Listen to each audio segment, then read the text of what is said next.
দুটি ব্যাংক রাষ্ট্রীয় মালিকানায় রেখে বাকিগুলো মার্জ করতে সরকারকে প্রস্তাব দেওয়া হয়েছে বলে জানিয়েছেন Bangladesh bank governor doctor Ahsan H Mansur.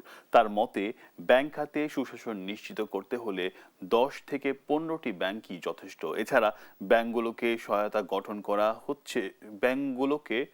সহায়তায় গঠন করা হচ্ছে ব্যাংক রেজুলেশন ফান্ড। বুধবার জগন্নাথ বিশ্ববিদ্যালয়ের অর্থনীতি বিভাগের আলোচনা সভায় এসব কথা বলেন তিনি। এছাড়া সংশোধিত বাংলাদেশ ব্যাংক অধ্যাদেশ জারি না করলে এ খাতে আবার রাজনীতি ফিরবে বলে শঙ্কা জানান গভর্নর। সাদিয়া লাবণীর প্রতিবেদন।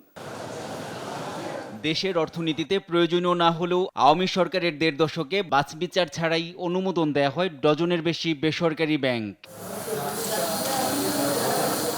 বাংলাদেশ ব্যাংকের তফসিলভুক্ত ব্যাংকের সংখ্যা 61টি। তবে দেশের অর্থনৈতিক বাস্তবতায় এত ব্যাংক প্রয়োজন নেই বলে জানান কেন্দ্রীয় ব্যাংক গভর্নর। বুধবার জগন্নাথ বিশ্ববিদ্যালয়ের অর্থনীতি বিভাগ আয়োজিত আলোচনায় 2টি ব্যাংককে রাষ্ট্রীয় মালিকানায় রেখে রুগ্ন ও দুর্বল ব্যাংকগুলোকে একীভূত করার পক্ষেও মত দেন তিনি। সরকারের কাছে প্রপোজাল দিয়েছি যে 2টো রাষ্ট্রীয় ব্যাংক রেখে বাকিগুলো মার্জ করে দেন সবগুলো ওটার সাথে।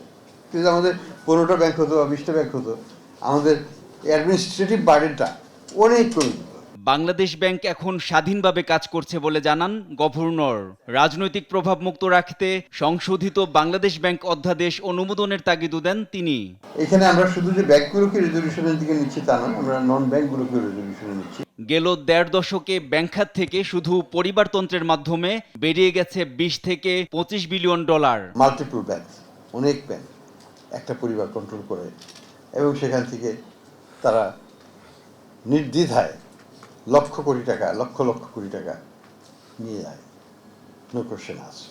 আগামী মার্চের মধ্যে খেলাপি ঋণ 25% নেমে আসবে বলেও আশা জানান governor. December will be much better then October, এই যে সেপ্টেম্বর, এবং মার্চটা একটু বেটার হবে। এনআই নাহিদ, দেশ টিভি, ঢাকা।